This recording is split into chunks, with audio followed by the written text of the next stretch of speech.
Many kids and many grown-ups do figure out over time what their passions are.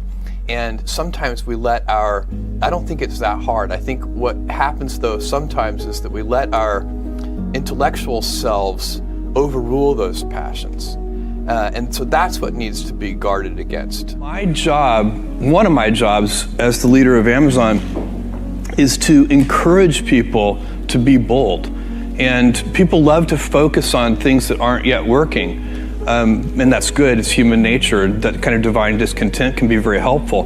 But it's incredibly hard to get people to take bold bets. And you need to encourage that. And if you're gonna take bold bets, they're gonna be experiments. And if they're experiments, you don't know ahead of time whether they're gonna work. Experiments are by their very nature prone to failure, but a few big successes compensate for dozens and dozens of things that didn't work.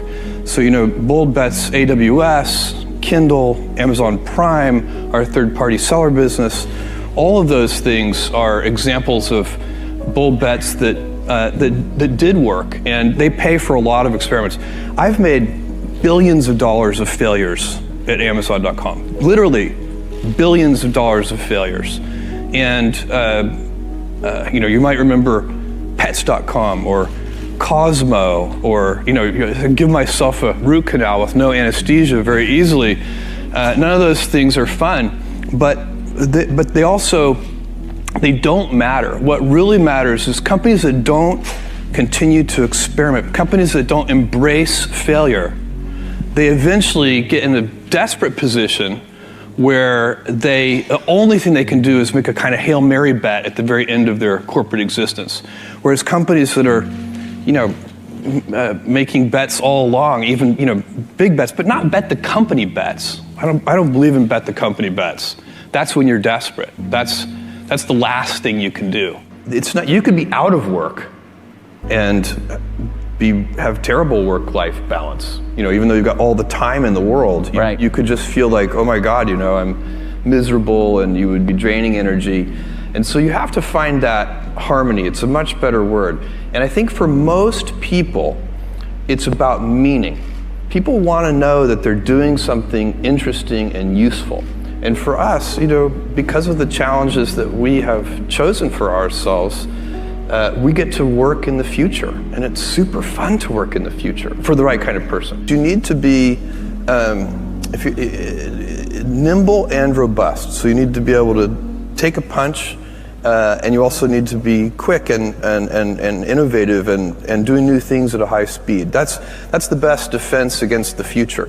And you have to always be leaning into the future. If you're leaning away from the future is going to win every time. Never, ever, ever lean away from the future. We all have adversity in our lives. I doubt if you really, if you know somebody, any friend or anybody that you talk to, there's no lack of adversity. And by the way, that's good, because it's what teaches us how to get back up. You fall down, you get back up. It always happens.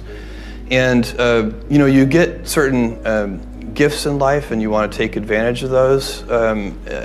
But I guess my advice on adversity and success would be to be proud not of your gifts, but of your hard work and your choices. So you may be the kinds of gifts you get in life. You might be really good at math. It might be really easy for you. That's a kind of gift. But practicing that math and taking it to the next step, that could be very challenging and hard, and take a lot of sweat. That's a choice. You can't really be proud of your gifts because they were given to you. You can be grateful for them and thankful for them. But your choices, you choose to work hard. You choose to do hard things. Those are choices that you can be proud of. Being an inventor requires, because the world is so complicated, you have to be a domain expert. I mean, in a way, even if you're not at the beginning, you have to learn enough so that you become a domain expert. But the danger is, once you become a domain expert, you can be trapped by that knowledge. And so inventors have this paradoxical ability to have that 10,000 hours of practice and be a real domain expert and have that beginner's mind. Have that look at it freshly, even though they know so much about the domain. And that's the key to inventing. You have to have both. And I think that is intentional. I think all of us have that inside of us, and we can all do it, but you have to be intentional about it. You have to say, yeah, I am going to become an expert, and I'm going to keep my beginner's mind. You can't skip steps. You have to put one foot in front of the other. Things take time. There are no shortcuts. And but you want to do those steps with passion and ferocity. It's easy to have ideas. It's very hard to turn an idea into a successful product. There are a lot of steps in between, and it takes persistence, relentlessness. So I always tell people who are who think they want to be entrepreneurs, it's